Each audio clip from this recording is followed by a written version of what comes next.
you do? Can you be a collaborator? Because collaborators will appear, and with the collaboration will come innovation and will be much better. I know we talked about, in Susan's talk this morning, about philanthropists who want privacy, and I really do respect those. I don't. I want to shout really loudly.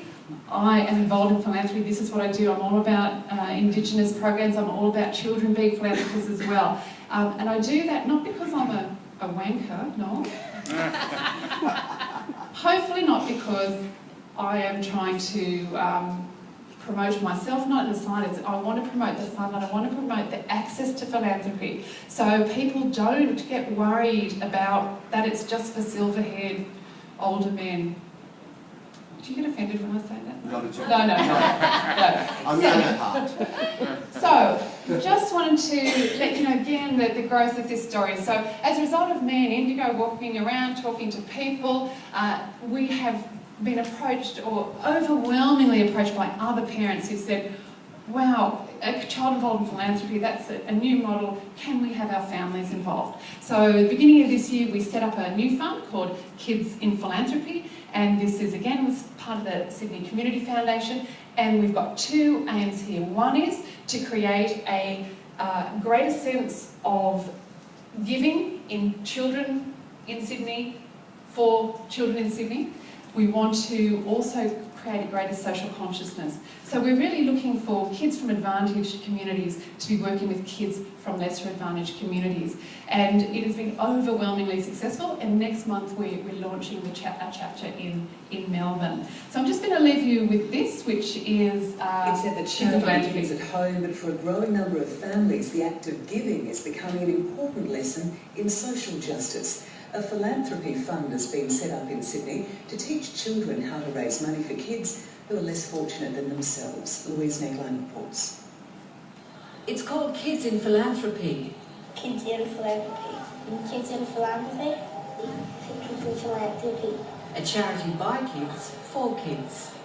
People who are less fortunate than us and don't really have what we have. The Indigenous kids and the poor kids.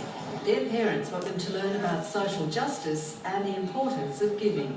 Doing garage sales, selling baking stuff, garage sale and sell my things that I don't need anymore. But it's not all cake stores and garage sales. Each family has donated $5,000 to get the fund started. A corporate fundraising program, we'll have a schools fundraising program, and we'll be doing some sort of high-level fundraising in addition to the bake sales and the garage sales. The money will go towards projects that support kids in need. The first is a collaboration with Fairfield City Council and schools in Sydney's West to help students from migrant and refugee families. In learning English, access to computers, access to physical activity and healthy food options. The program is done in a way that there's never the receiving community of the funds feel that they are being given because they're any lesser than the other kids. Dr. Wallace hopes it will grow into a nationwide charity, paving the way for a more philanthropic culture in Australia. Louise Negline, ABC. Ladies and gentlemen, thank you very much for listening to me.